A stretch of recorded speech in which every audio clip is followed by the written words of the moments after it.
All right, good morning, everyone. Officially, welcome to. Oh, it's Tuesday. Okay, it's Tuesday. How's everybody feeling today? Okay. Kwan, you all right? Yeah. Chen, you okay back there? Yo-ya? Yeah. Felicia? Kenny, you okay? Kenny, you all right? Good. Did you bring me any food? No, you didn't. Arya? Aryan? Good? No, I got some. Thanks, though. Okay, so Shota's here. Good morning, Shota. And Kayla is here, of course. Good morning, Kayla. Let's go to yesterday. So, I'd asked you to read this short section of the textbook, and you told me a few important things, right? So, you said that,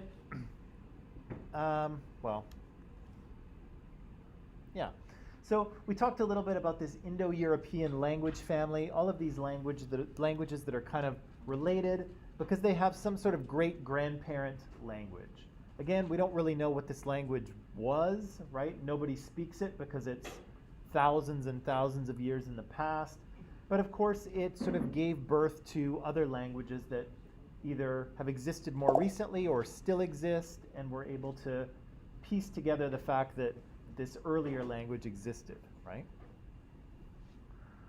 We were also reading and talking about, of course, these Indo-Aryan people that come into northern India, kind of right in through here, right in through the mountains of Afghanistan and Pakistan, into the northwestern part of India, which is the Punjab, and then they're going to continue to move across that northern part of India, right?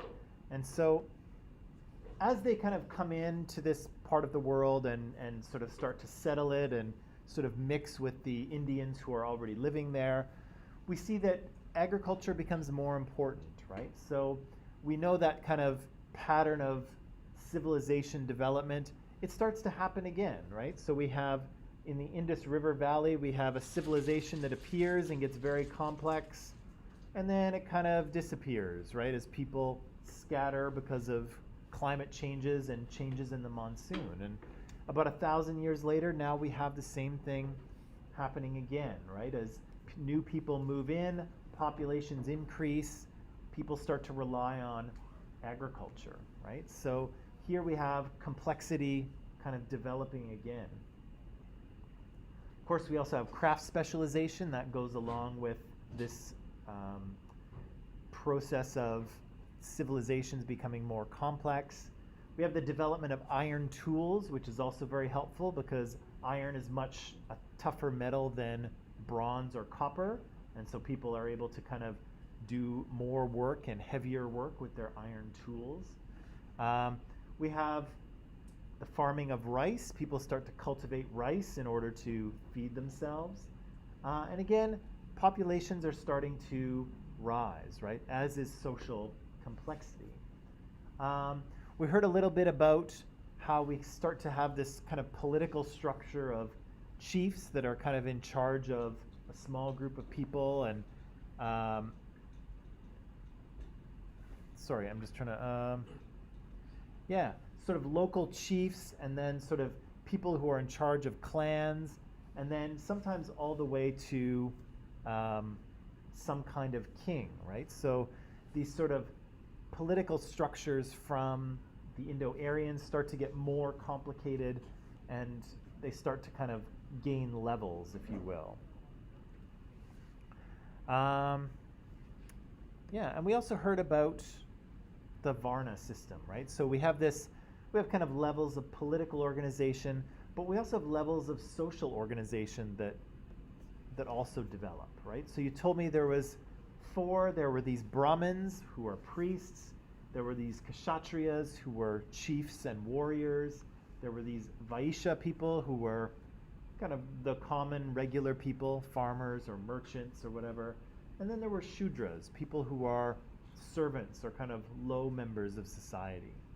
And we said that although the Indo-Aryans kind of brought these first three categories with them, so people were Kshatriyas and Vaishyas and Brahmins before, these kind of distinctions started to become more rigid, right? So you couldn't really move between them. So if you were born into a Kshatriya family, that's who you were, right? And you remained in that kind of role. You married people from other Kshatriya families, and people were kind of stuck in the level of society that they were born into.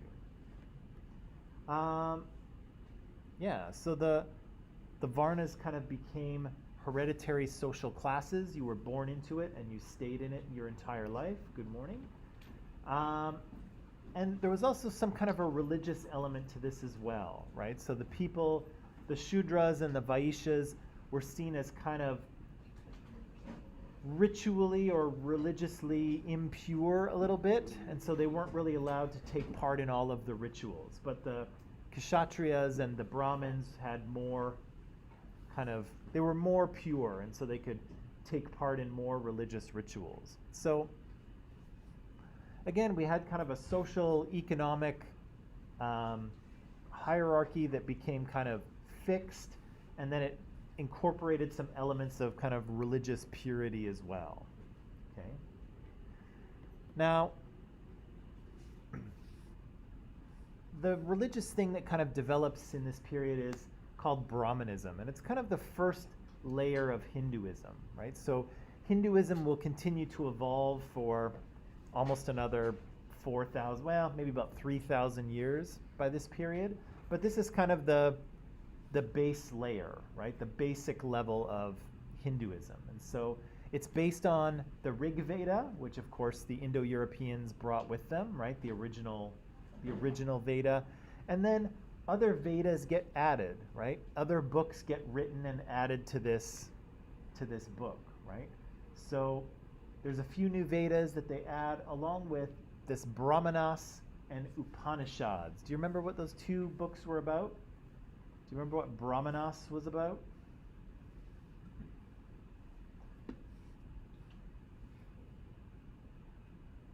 What's that, Felicia? Did you say something? Okay. Well, Brahmanas was kind of a textbook for rituals, right? This is how you do this ritual, this is how you do that ritual. Kind of explained how to do things. But the more interesting one is this last one here, Upanishads. That's a really interesting book because it seems to have been written by people who were not kind of satisfied with what the Vedas said. Okay? People who wanted to understand the nature of the universe and what our place in the universe is, and they felt that the Vedas didn't really explain that, right? They didn't go far enough. And so these kind of people who were out wandering the countryside alone, trying to figure out the nature of the universe, they were writing things that wound up in Upanishads. And their ideas about what reality is like, what the universe is like, what our souls are, and where they go, and how death and rebirth and all that stuff works. The Upanishads are people who are trying to kind of figure that out. And in the process, they come up with these 4 concepts: Brahman, Atman, transmigration, and karma. Do you remember reading about those yesterday? Do you? No? Yes? Everybody's kind of just sitting and staring ahead. Do you remember reading about those? About what? About those 4 things. No, Brahman, Atman, transmigration, karma. Do we not get there? Really? We just read it in books, you said.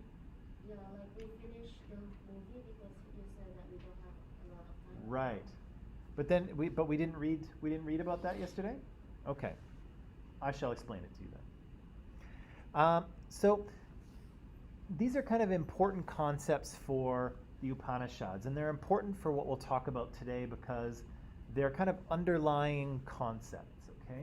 So here's do I have some definitions? Yes, I do. So according to this sort of the Upanishads, the universe is constantly being recreated and destroyed, okay, over long, long periods of time, okay? So everything is eventually destroyed and then recreated again. And the same thing, and that's kind of the cosmic order. That's called Brahman, I think. That's called Brahman. Your soul is Atman, okay? That is your soul, the part of you that is immortal, whatever that is, if your spirit, your soul, whatever you want to call it. We all have something that is not mortal, and for the Upanishad writers, it's called Atman, okay? Now, all of us, our Atmans are in this cycle of transmigration, or, if you will, reincarnation. So we are born, which we've all done. We die, hopefully much later, right? And then our Atman, our soul, will be born again into another form, right? And we go through this cycle seemingly for eternity, right? Our soul is continually reborn, and then we die, and then it's born again, right? And so for the Upanishad writers, their big struggle was, how do we get out of this, right? How do we get out of this loop of just constantly dying and being reborn and dying and being reborn, right? How do we escape this kind of cycle? And and I didn't mention karma. Karma, of course, determines how you are reborn, right? So if you do good things, you can expect to be reborn as something good next time, right? If you do bad things, you might be reborn as, I don't know, a slug or a rat or something. Yeah? But in our poetry, for karma, we say something that when you do like good thing, you help somebody. Yep. And like the world is turning and somebody help you too. Yeah. And So, we say like for karma we say this and like yeah, and so many, sort of globally, I think we've borrowed this word and used it for that, right? It's good karma, right? If you do nice things for other people, good things will somehow come back to you, right? It's karma, right? That's what it is. And it's similar to what the writers of the Upanishads are talking here. But for them, if you do good things, if you do good deeds, that means you will be reborn as something better next time, right? And the more good you do, the better you'll be reborn, right? I'm hoping next time I'm reborn as a golden retriever. I think that'd be great. Come on, you get to run around, you be happy all the time. Everyone's always happy to see a golden retriever, right? If a golden retriever ran in the room, we'd be like, hey, right? Come on. I'm joking. But so we're caught in this cycle of transmigration, right? We're trying to do good deeds so that we can increase our karma and be reborn as something better. But the Upanishad writers are saying, but how do we get out of this, right? How do we get out of this constant cycle? And so for them to kind of liberate us from this constant cycle of death and rebirth, we said that we had to come to the understanding that Atman is, how do I explain this?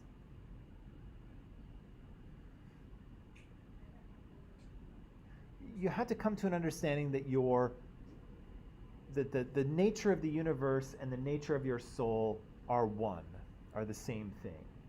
You are not separate from the universe, you are the universe, right? And so, again, I'm not really sure. I haven't really attained this level of enlightenment yet, so I'm not sure how it works. But you had to kind of come to an understanding of your soul's place in the cosmic order of things. And once you did, you would realize that the sort of cycles of death and rebirth don't matter, right? They don't, because your soul is eternal and it's a part of the universe. And therefore, the cycle doesn't matter anymore and you are freed from it, if that makes sense, okay? That's what these, Tafadz was looking at me like, what? Is that totally bizarre?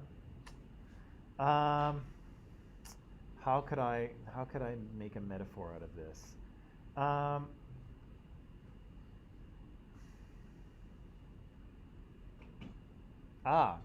okay. In a way, it's almost like riding the SkyTrain, right? So if you're riding the SkyTrain and you sit by the window and you look out the window, you're seeing stuff pass by you all the time, right? You know, different scenes, different cities, streets, cars, things are passing by you. But if you turn around and you look into the SkyTrain car, suddenly everything is stable, right? The seats are there, the posts are there, nothing's really moving. And so part of kind of coming to this realization, I think, is if you kind of focus on this cycle of death and rebirth, yes, everything's always changing, right? You're born and then you grow old and then you die and then you come back as something else and you grow again, and everything is constantly changing all the time. But if you're able to understand that your soul is a constant part, and if you can focus on that, then what's going on outside, those cycles of transmigration, they don't really mean anything, right? It's really about what's happening in the SkyTrain car, not what's happening out the window, right? So it's not this cycle of death and rebirth is kind of an illusion, right? Because you're not really trapped in a cycle if you focus on the soul, because the soul is immortal. The soul is constant. The soul is always there, right? So it's like looking out the window of the SkyTrain and seeing all these things, right? But if you look inside, suddenly nothing's moving anymore, right? And you focus on the one thing in front of you. And then you escape from this illusion of constant death and rebirth. Is that better? Oh, nice. Nailed it. So this is what the writers of these Upanishads were talking about, okay? Now, this is really, really interesting because, well, for a couple of reasons, but I'll point it out when we get to talking about who we want to talk about today, which is the Buddha, because the Buddha kind of say what? The beginning of what?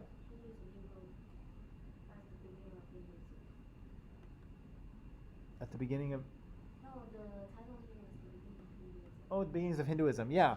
Well, it kind of is, right? So this is the sort of base layer of Hinduism, but the Buddha is going to have come up with some somewhat similar ideas, right? About how the universe works and what the kind of nature of our soul is, okay?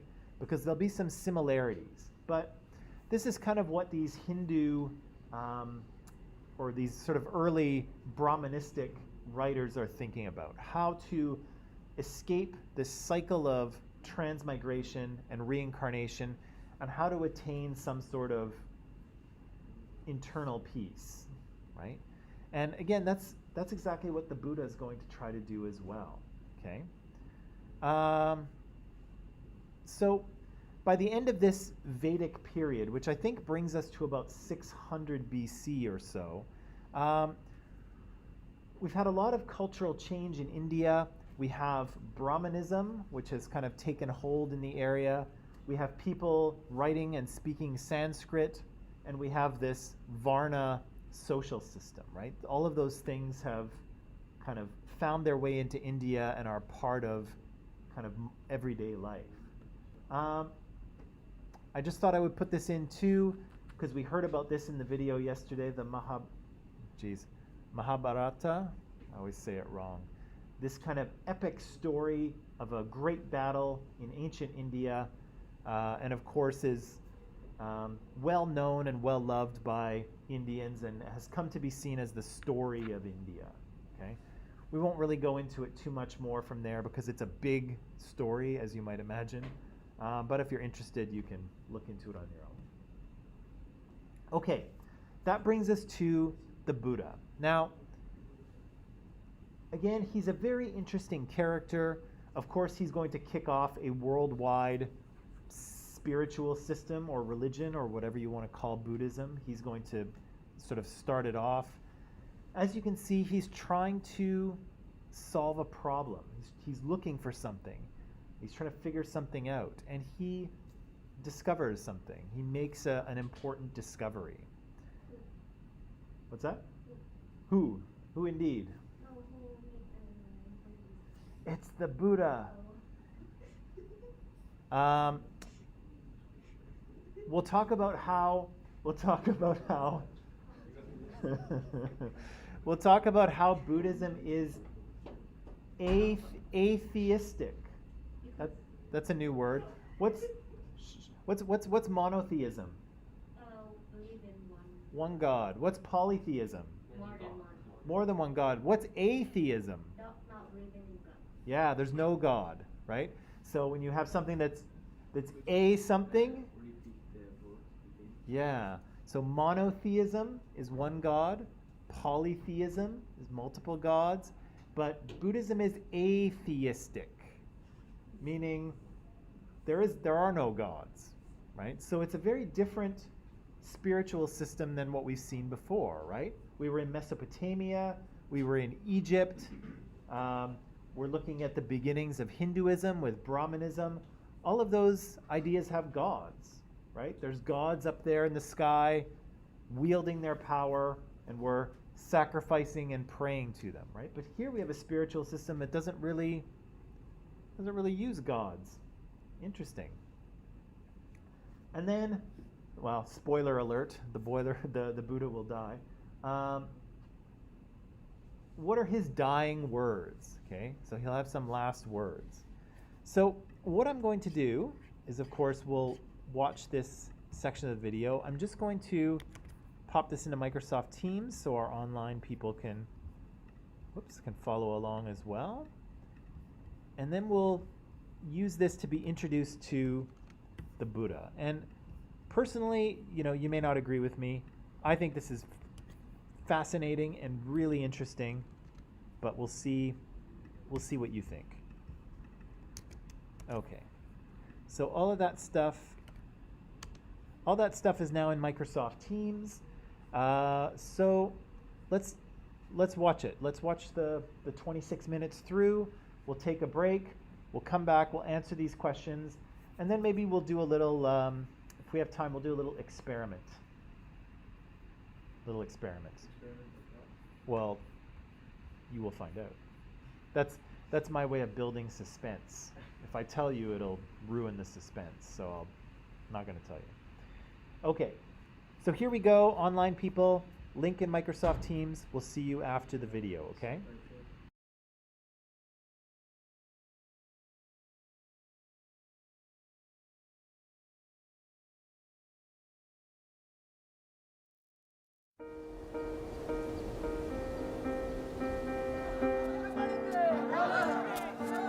Since ancient times, Indian civilization has been driven by great ideas, by the search for knowledge and truth. Here in South India, the people of the Jain religion pay homage to a teacher who was once a king, who renounced his kingdom to seek enlightenment. From the Buddha to Mahatma Gandhi, Indian history is full of such figures. Men and women who contested the idea that history should only be written by the men of war. From the 5th century BC, these ideas shaped one of the most revolutionary times in history, when great empires were founded in India on these universal principles of peace and non-violence. The next chapter in the story of India.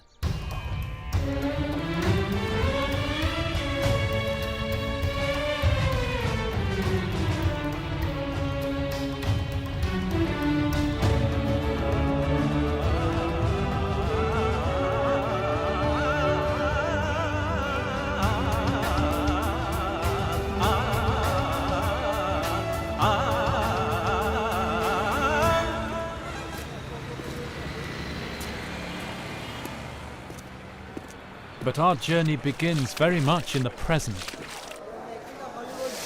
Not Hollywood, no, BBC documentary. Good morning, Times of India, please. Amid one of the all-too-common crises of our modern world, we humans are a competitive species fighting for power, resources and ideas, still to learn history's lessons. Well, we're heading to Varanasi on the River Ganges. Tempered slightly because last night there was a terrible series of bombings in the city, at the railway station and at one of the temples. Nobody knows quite why it's happened. But we think the trains are still running, so we'll see what happens.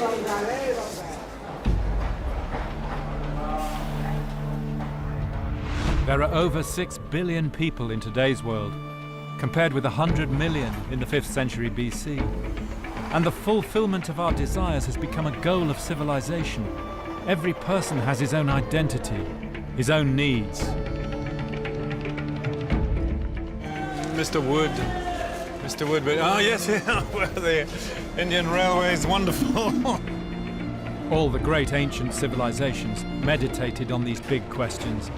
How to live life, sharing the planet with other people. How to find happiness.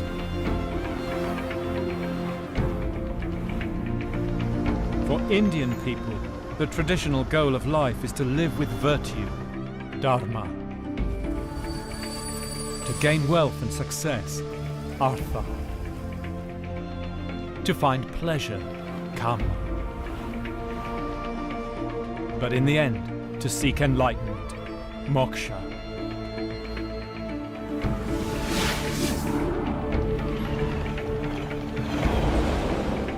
Back in the 5th century BC, a series of kingdoms had grown up in the Ganges plain, with cities. And in history, cities are always vehicles for change. India's greatest sacred city, Varanasi, was founded around 500 BC. It's been called the Jerusalem of India. And here you can find living continuities with the old ritual order of Indian society. That order was founded on the caste system, into which all Hindus are born, marry, and die. The caste system divides people by birth from high to low. It fixes their jobs and their place in society.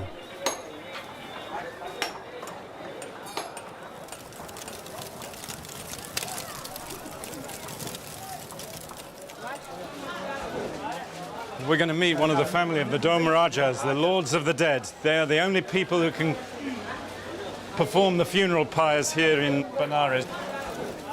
When family comes to have a cremation of family member, the fire can only come from your family. Because if they could not take the fire from us, it means he could not be burned the body, even Prime Minister died. Even the Prime Minister? Even Prime Minister died. Is it allowed to see? Yes, allowed to see. May we come? We follow you? Yes. Okay. The sacred fire from which all funeral pyres must be lit has been kept burning here continuously for thousands of years. So is this the fire here? This is the fire here, and this is the fire momently keeping here since 3,500 years. In all societies in history, religions offer a path to salvation. But in practice, religions create bonds, both physical and mental. The essence of India's ancient system was that salvation only came by the precise performance of the right rituals in the right time and place. Before he start burning, he must walk around 5 times because of the 5 elements. Earth, water, wind, fire, ether. Fire, water, air, earth, ether. In the ritual universe, order is vital. And so it was with society in the 5th century BC. Know your place in the order. Perform the necessary rituals. Fulfill your duty, whatever caste you're born into. You and your family are very, very important people in India. Yes? In a way of thinking. In a way of thinking, yeah. But in a way of naturality, if you say, people think us, we are the very low caste, we cannot touch him, we cannot go with him. You are low caste. We are untouchable. If we are pariah, if the people, when we walk in a street, people don't like to touch us. That is the biggest thing. Really?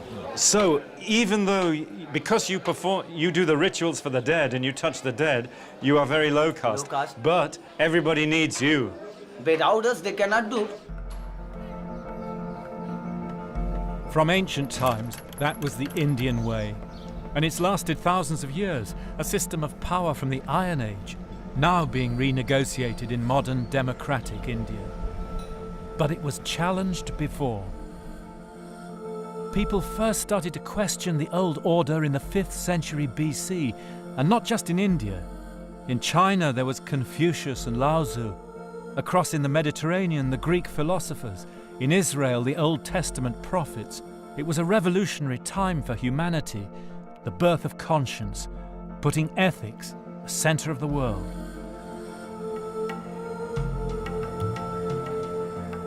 And nowhere were these questionings more intense than in India.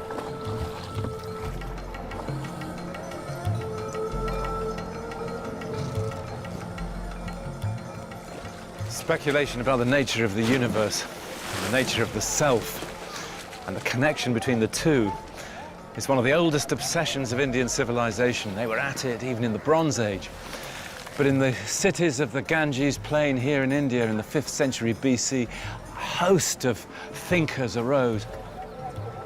Rationalists, skeptics, atheists. There were those who denied the existence of the afterlife and reincarnation.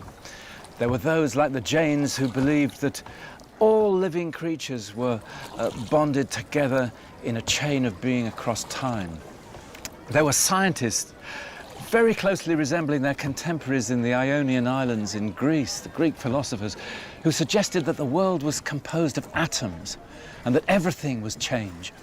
And there were those who said there were immutable laws of the cosmos and all change was illusory. But the most influential of these thinkers in the history of India and in the history of the world was the Buddha.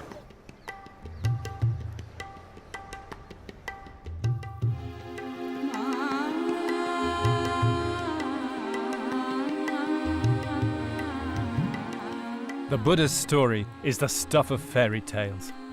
He came from a world of princely magnificence, and nowhere does princely better than India. Young, newlywed, high caste, he had everything. And then, in a sudden bolt of lightning, he saw the reality of human life for everyone, suffering and death.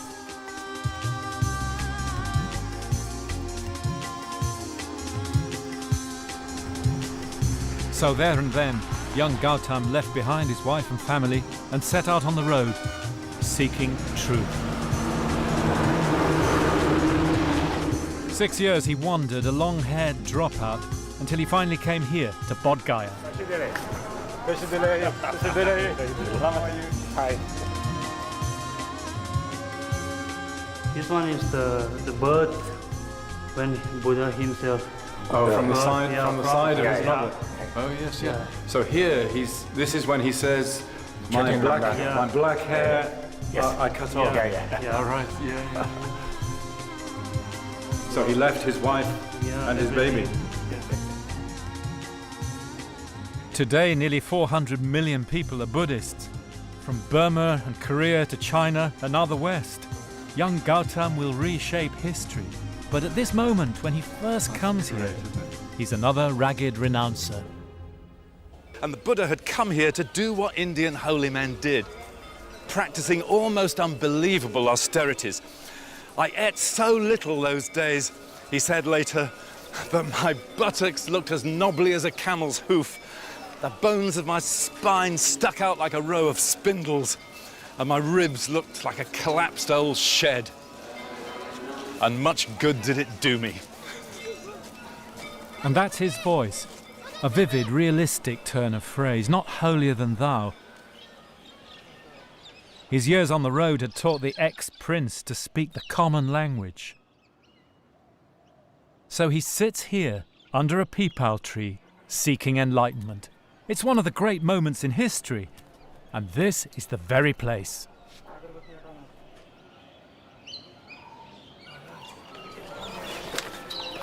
This is the diamond throne. The throne. The throne, the diamond throne. Yeah. So this is the place where the Buddha is believed to have sat and attained enlightenment. Not believed. This is the place where he sat and attained enlightenment. This is also called the navel of the earth. So for all Buddhists, the most sacred place? For all the Buddhists from all over the world, this is the most sacred place for worship and veneration.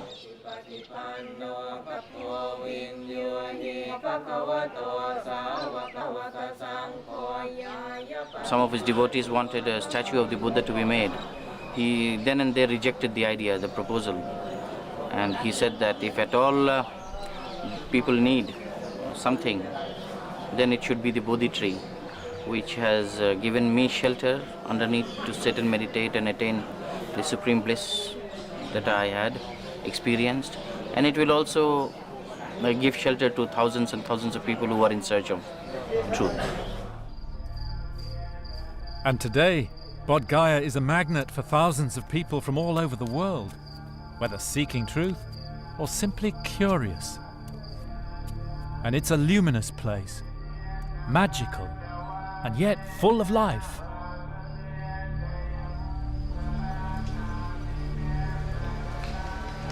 It's great, isn't it? All the monks enjoying themselves. How often we make our history the story of the great conquerors, the men of violence, Alexander, Napoleon, Hitler. That's what we teach our children in their history books, isn't it? But here's one man who sits under a tree thinking and changes the world. But this is an Indian story.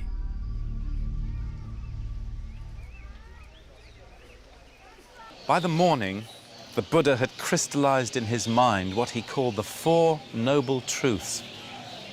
In essence, the idea was very simple. The nature of the human condition, he thought, is suffering. And suffering is caused, in the end, by human desire, by attachment, by covetousness, in the inner life and in the outside world. Free yourself from those desires, the Buddha thought, and you can become a liberated human being. But it can only come from within.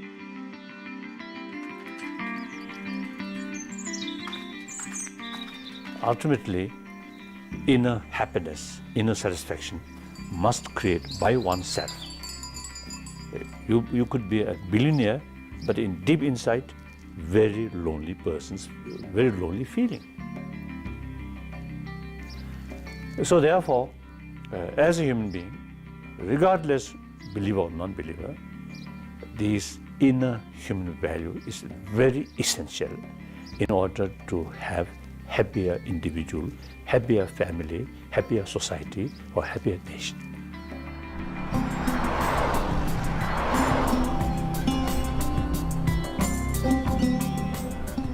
The core of the Buddha's ideas was the Eightfold Path: respect for living things, compassion, truth, non-violence. Ethical action. It's so easy to say, isn't it? But we're still struggling for it today. He's still on his own at this point, so he travels from Bodh Gaya to Sarna.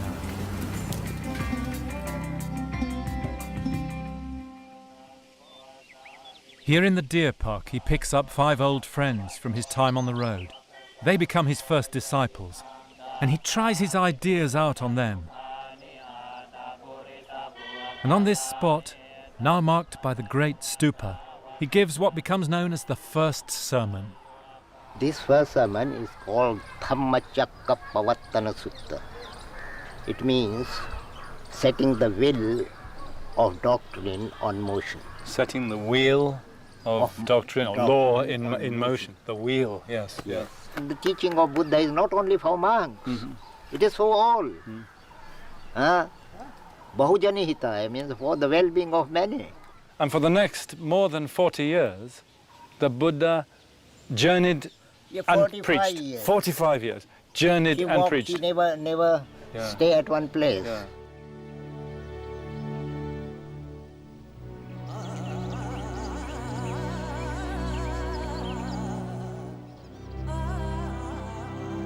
And now it becomes a great Indian story. The real journey begins. He wanders, no possessions, on foot, begging, through the small world of the Iron Age kingdoms of the Ganges plain.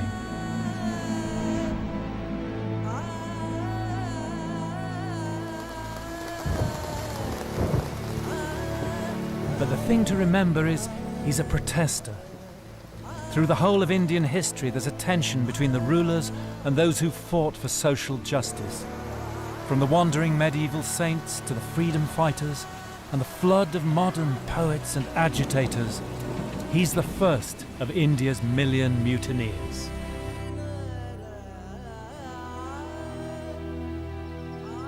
Then he comes here to Rajgir, invited by the king, who saw something in him.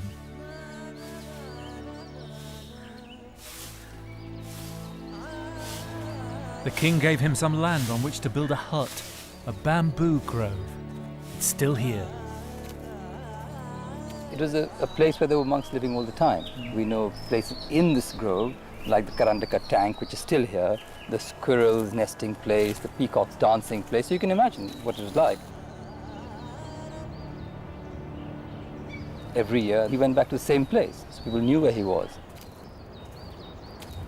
I mean, it was a good time for monks to regather, and if anybody wanted to be with the Buddha, for example, they could come to the same place. It's quite impressive. You know, he's got about 1,250 disciples by that time. The king comes to meet him, as was the tradition, and even the tradition now. I mean, kings or powerful politicians would go and meet religious leaders, not the other way around. The king says, I had 5 wishes. The first was to be king, and the second was to be able to receive an enlightened person. The third was to be able to hear him speak. The fourth was to be able to understand that. And the fifth was to be able to be grateful for that.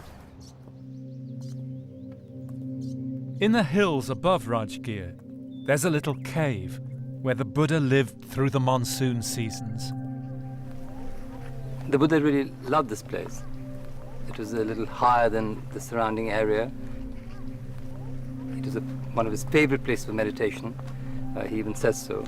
He loved watching the sunset from here.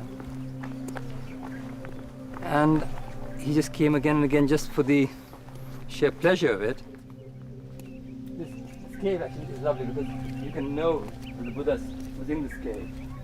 As you go into the cave, it's a little sort of low in height in the beginning, and then it gets deeper, so you can stand up inside.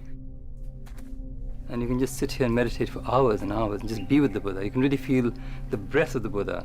Even though he was 2,500 years ago, you can really feel his presence in this cave now.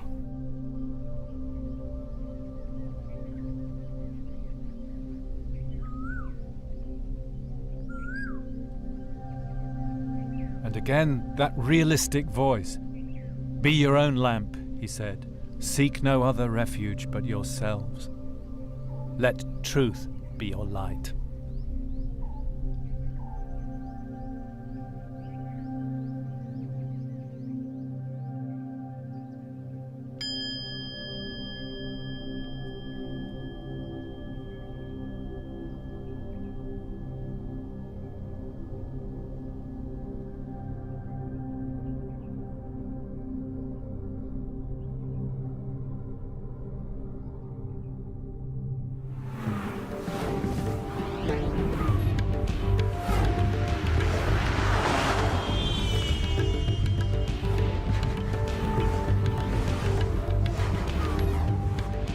For me, it's one of the never-failing miracles of history.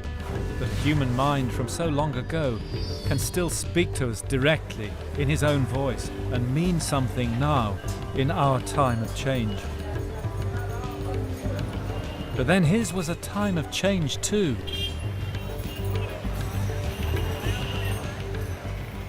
Buddhism is a system based on pure morality, what we would call universal values, trust, truthfulness, non-violence, that sort of thing. And those ideals were very attractive to the rising class of merchants and traders in the cities of the Ganges plain.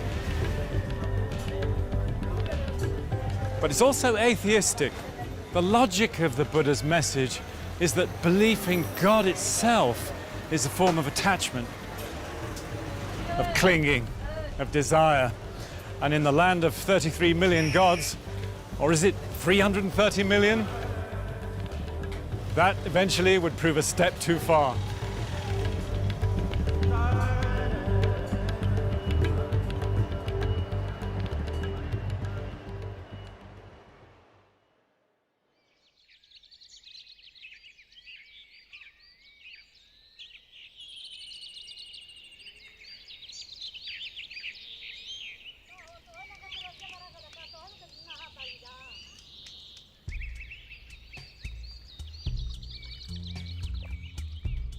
But all things must pass, as he would say.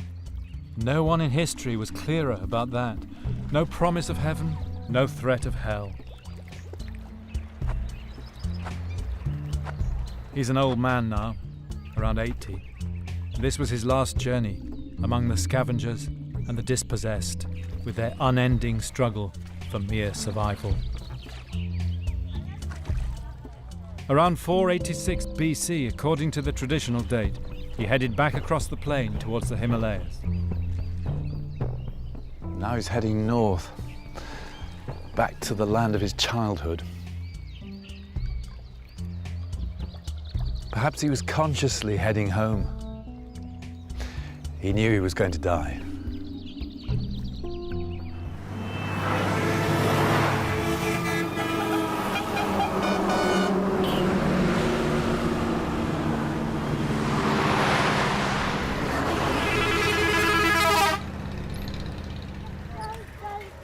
The Buddha's story ends in an endearingly scruffy little town on the Ganges plain, Kushinagar. On the stalls, India's deities, old and new, and he's become one of them, against his wishes, of course. One of the Buddha's faithful disciples begged him to hold on a bit longer and not die here. It's a miserable, wattle and daub little place stuck in the jungle in the middle of nowhere, he said. Couldn't you die in a famous place where they could give you a great funeral? And the Buddha said, a small place is fitting.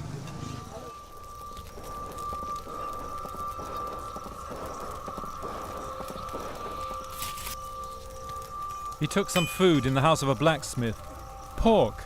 Like most ancient Indians, the Buddha was a meat eater, and he fell ill.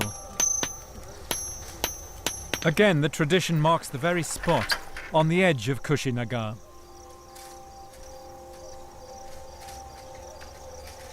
At the end, his disciples can't bear to let him go.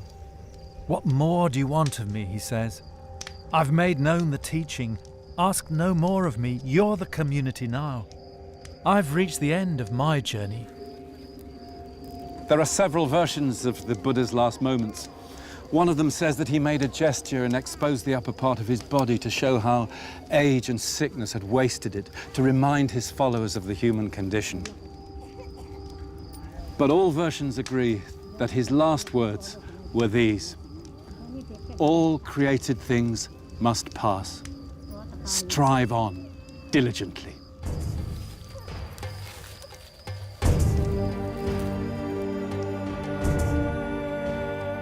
Meanwhile, far to the west, tremendous events were changing the world.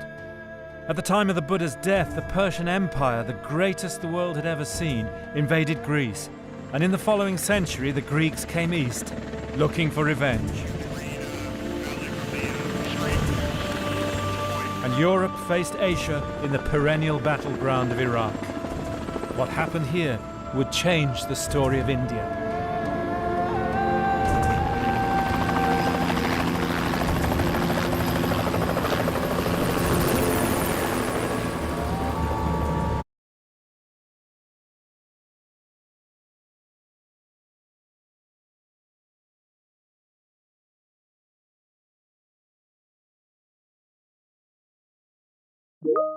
Ten minutes.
Okay, people, we are back. So, who is, according to Michael Wood here, who's the most influential of Indian thinkers, or one of them? The Buddha, yeah. Phones away, please, people. We are back. So, what problem is the Buddha trying to solve here? Wait, hang on. I meant to ask this. Are there any Buddhists in the class? You? Yeah? Okay. So, okay. Well, hopefully we won't make any mistakes. But if we say something wrong, let us know. Okay. Although there is kind of more of a Chinese Southeast Asia form of Buddhism, and then there's more of an Indian form. Yeah, I kind of thought so. Okay, so maybe, well, just a guess, right? So, what problem is Buddha trying to solve? Because he saw people born, grow up, sick and die. He wants to solve this problem and he wants to know, is there another way so that people can live happily? And then he found this way, and he then understood that it's you cannot just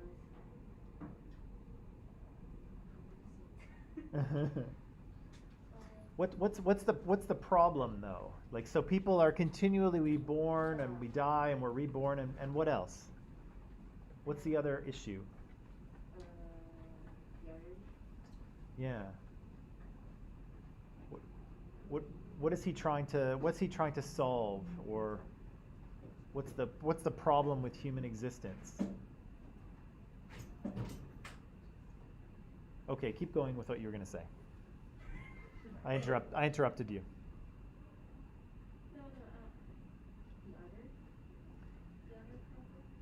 Yeah, so you said that he said that we're kind of caught in this circle of death and rebirth, and then he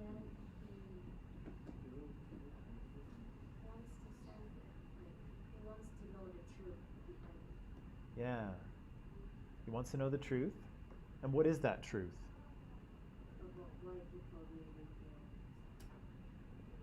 Well, yeah. What does he discover? What's his big?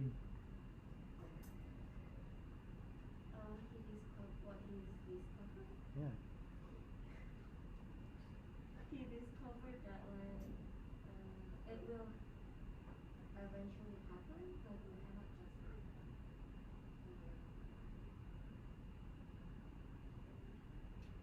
all the created things will pass, and so It's a circle. Can I? No one can carry on the circle. Right. Can I help you out with this a little bit, if that's okay? Yeah.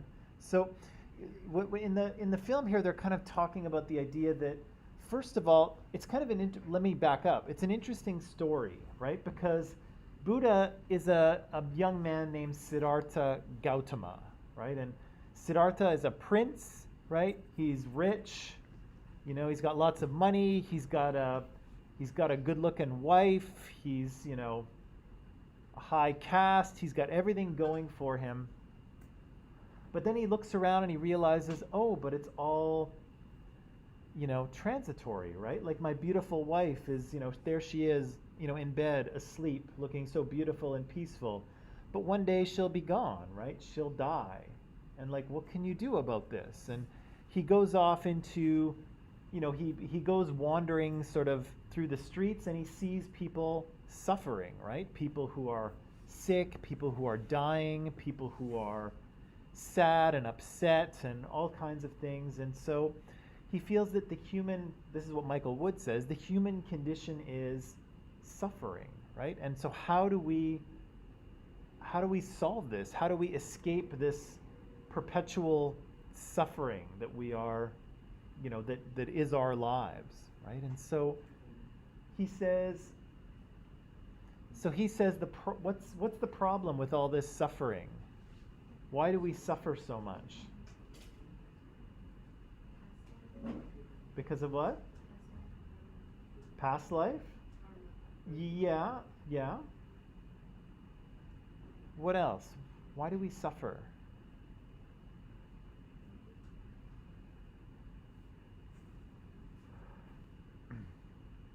because Michael Wood says this. He says that Buddha says we suffer because of attachment, right? Because we are attached to impermanent things, right? When we don't have something, we want it, right? When we finally have something, we're worried that it'll go away, right? We want things to be different than they are, right? It's raining and we want it to be sunny, right? We don't really want to go to school tomorrow, but there is school tomorrow, right? We constantly want things to be different, right? We want what we don't have, we want what we can't have. We get what we want and then we're not happy with it, or we're worried about losing it. We want things to be different even though we're powerless to change them. And he says that's where the suffering comes from. You want things to be the way that they're not, right? You want things to be different than they are. And the way Michael Wood is describing it, Buddha says you have to free yourself from that attachment. You have to free yourself from wanting things to be different all the time. You have to free yourself from wanting things that you don't have. You have to free yourself from being worried that what you have will somehow go away, right? Because like Felicia mentioned and like they mentioned in the video, everything passes, right? People, things, everything is kind of transitory. Everything is temporary. And so if you're trying to hang on to something that's temporary, you are bound to be upset, right? You're bound to suffer. And so he says the only way to sort of alleviate that suffering is to free yourself from attachment, to not want things to be different than they are, right? When it's raining, accept and enjoy the rain, right? When it's sunny, accept and enjoy the sun, right? You only make yourself suffer by wanting things to be different that you can't change, right? That's kind of his big revelation, right? That's the one that he has under the Bodhi tree, right? Which miraculously is still there. And, there's a little shrine, the place where he sat and sort of came up with this idea that suffering has to do with attachment. And if you can free yourself from attachment, you free yourself from suffering, right? Which again is kind of similar to what the people in the Upanishads were talking about, but also kind of different, right? It's not quite the same thing, but it's a similar sort of idea.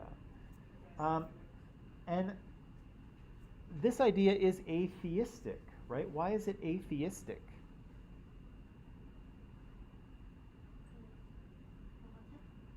Because what?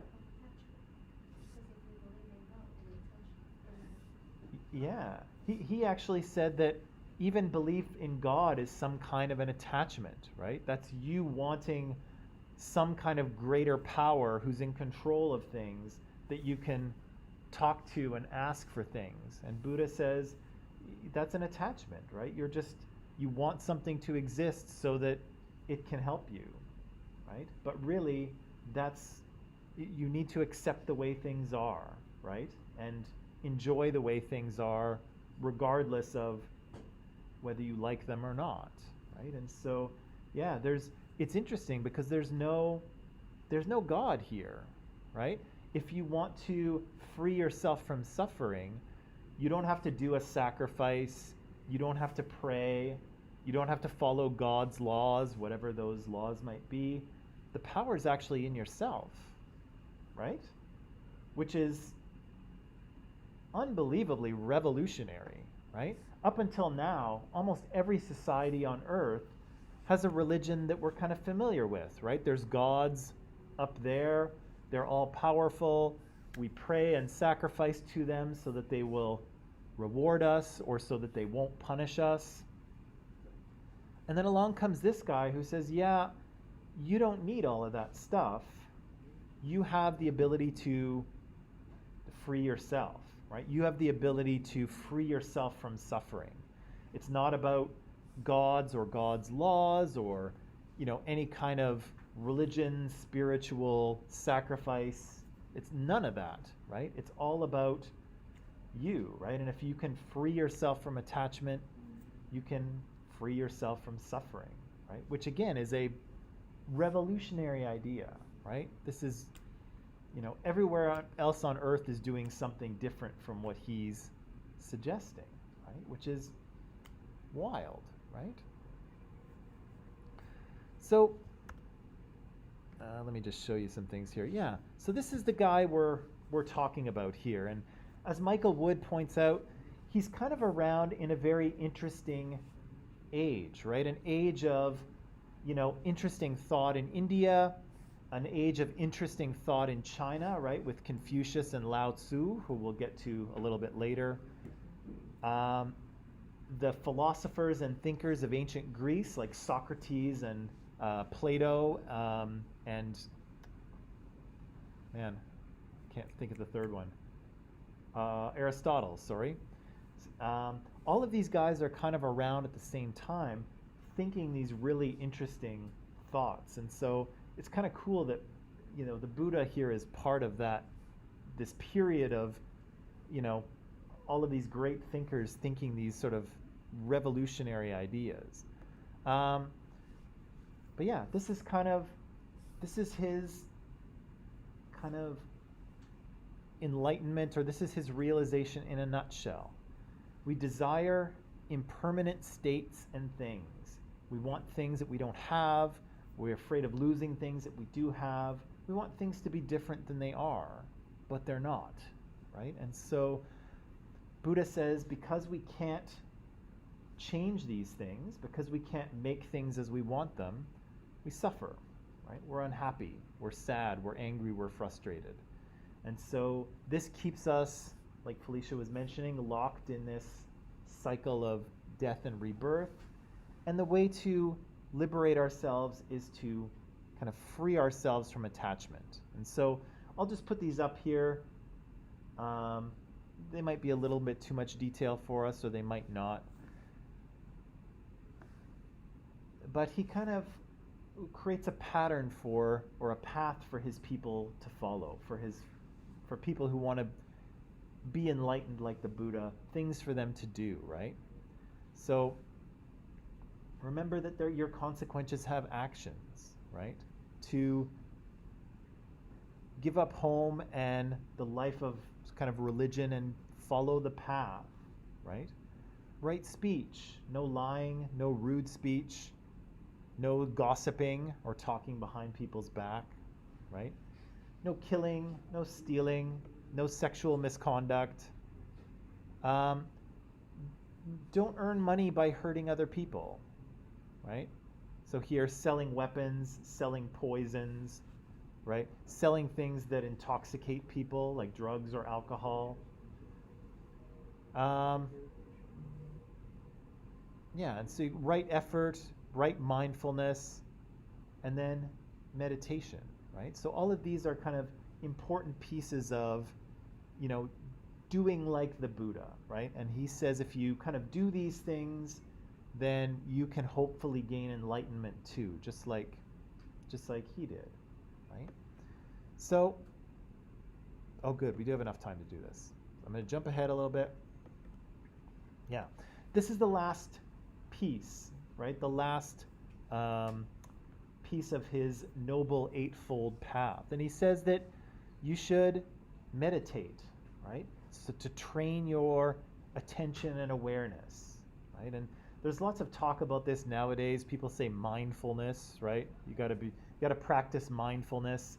And the Buddha is kind of saying a similar thing, because if you want to free yourself from attachment, you have to stop thinking about the future and the past and things that you might like and things that you didn't like and what you wish for. You have to be right in the present moment, right? Not thinking about other things, but here, right? Like mentally here, right in the present moment.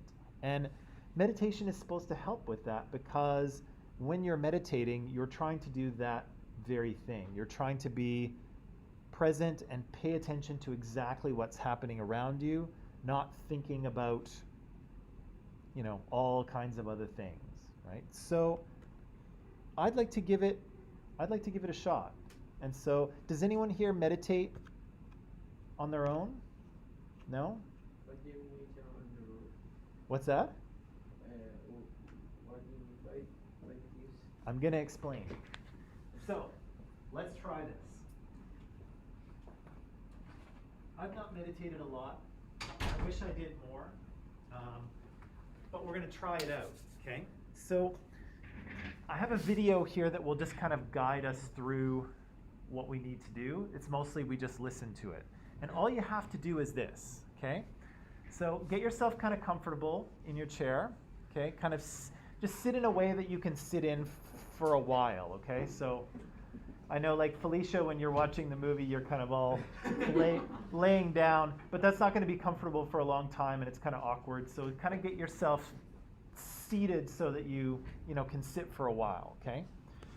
So get yourself seated, and what you're going to do is you're going to listen to the video, and I'm going to post this for the online people here.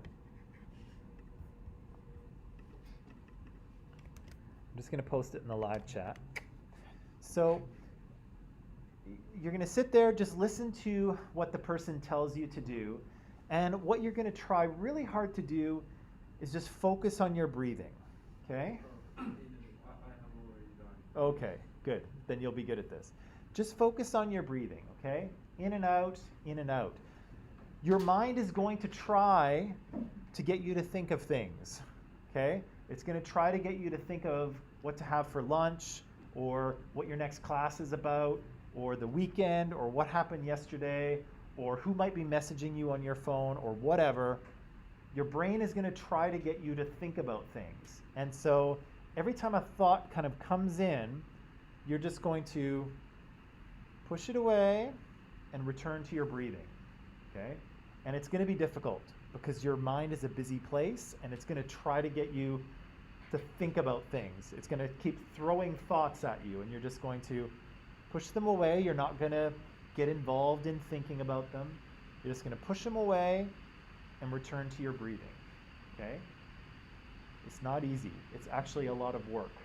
So just remember, if you find yourself thinking about really anything, push it away, return to your breathing, okay? In and out, and the person in the video will kind of help us through this, okay? Want to try it? It'll be okay. Let's do it. So, online people, I'll let you use the video to kind of guide your meditation. We'll do the same thing here in class, and we'll see you in just a little bit. I'm going to mute us so that you don't hear us, okay? So give it a shot.